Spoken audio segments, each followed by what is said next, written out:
This is the case of Heather Mae Kelley and the circumstances surrounding her disappearance. If you want to know more about this case, please continue watching.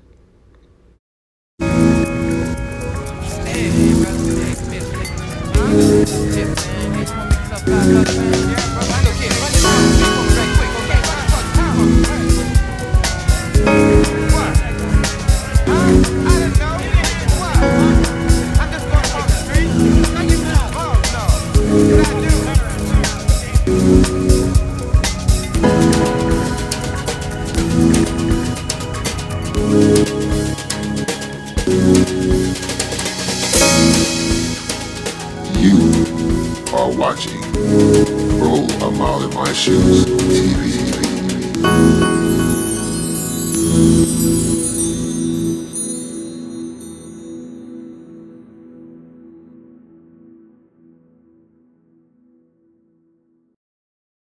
Heather Mae Kelley was born on June 18th, 1987. At the time of her disappearance, she had blonde hair, brown eyes, and stood at a height of 5 feet 8 inches tall and weighed 125 pounds, and she is listed as a white female. Kelley also has 8 children, and on the night of December 10th, she told them that she would be coming home soon, but she never returned. And the next day, her cousin saw Kelley's red pickup truck abandoned in a parking lot, and she said that she saw a red vehicle speed from the scene.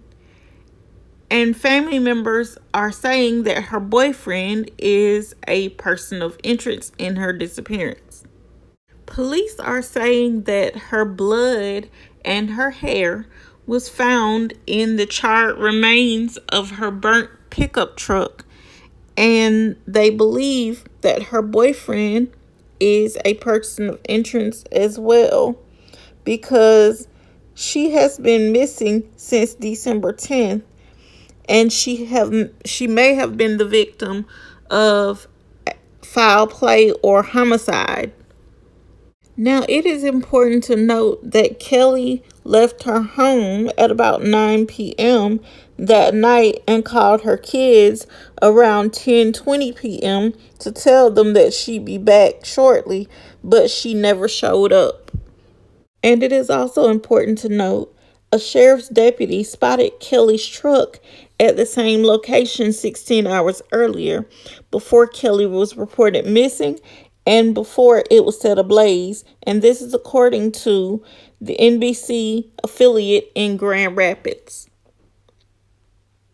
The sheriff said that when he came upon the vehicle, he reportedly tagged it as abandoned and left it there. And meanwhile, Kelley's 37-year-old boyfriend was arrested 4 days after Kelley's disappearance and remains on a federal hold until April 26th. Although we know him as her boyfriend, he has not been named in this case yet. I'm not sure why that is, but he had been on parole and wearing a tether, which I think is like an ankle bracelet or some kind of monitoring device, where he can only go to certain places or go so far but can't leave, I think, the county or the state. But he was on parole while finishing up a federal sentence at a halfway house in Kalamazoo Township for a 2010 drug conspiracy that included a murder for hire. The more I start to look into this case, I'm finding the boyfriend a little suspicious myself, because Kelley's truck was located a couple of miles away from the halfway house when it was discovered. Her boyfriend ditched his tether and went AWOL from the halfway house late on December 11th, and this was reported citing records. He had asked a federal judge for an early release, claiming he went AWOL because Kelley's relatives threatened to kill him. He wrote that one of her brothers was even sending pictures of an AR-15 assault rifle. Now, I think this dude will do anything to get out of wearing this tether, because later on he also asked the judge for a compassionate release, because according to him, he needed heart surgery. But I think the judge saw right through the BS and rejected that compassionate release thing, because he figured, why didn't you just say that at first and not cut your tether or your tracking device that we have on you off? Why did you, ditch it and not explain to us this earlier, before your girlfriend went missing and her burned truck was found nonetheless? So I think the judge was able to see right through his BS.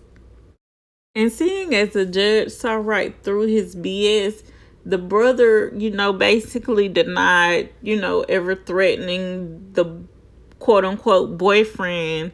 And I think that, him lying on the brother didn't help his case either. So I think, he's looking more suspect by the minute. But detectives used search warrants to sift through the boyfriend's phone, email, and Facebook records, which revealed that he had lied to detectives investigating Kelley's disappearance. Now, he claimed he'd last seen her when she dropped him off at the halfway house on December 10th, but phone records and GPS from his tether showed they were at a private dinner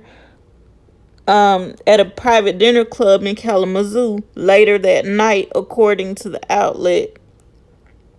His cell phone was later turned off, but later tracked to the area where Kelley's vehicle, which is her burned truck, was found. And I really would like to know if, since he's looking very suspicious, we're just going to say for laughter's sake that he actually did this allegedly, because we don't really know right now, but we're going to say that he did this allegedly. Since he did this, I wonder what was his motive. And I mean, did they have an argument about something? Was she trying to break up with him and he wasn't going for it? What was the case here? And also out of curiosity, I would love to know, how did they meet? Like, did she know that he was this kind of person living in a halfway house, or did she not find out until a little bit later in the relationship? Like, what was the, how did they meet? What was their initial first conversation? I would like to know all of these things, because I mean, people meet different people on a daily basis and you never really know who these people are. But seeing as this man was already serving a little federal stint for a murder for hire plot, that doesn't make him look too not guilty in the first place. It kind of makes him look more guilty as time goes on, because this is what you're serving a federal stint for, and your girlfriend winds up missing and her truck is burned, which has her hair and her blood inside of it. Yeah, it's not looking too good for you, buddy. And detectives say that the fact that his phone was turned off supports the theory that Heather Kelley has been the victim of a violent crime. Court records cite this by Wood State. The FBI Kalamazoo County Sheriff's Office and the Portage Police are seeking the public's help in locating Kelley. Anyone with any information is asked to call the Kalamazoo County Sheriff's Office at 269-383-8748 or the Portage Police at 269-329-4567. And I will have all of this information linked in the description box down below.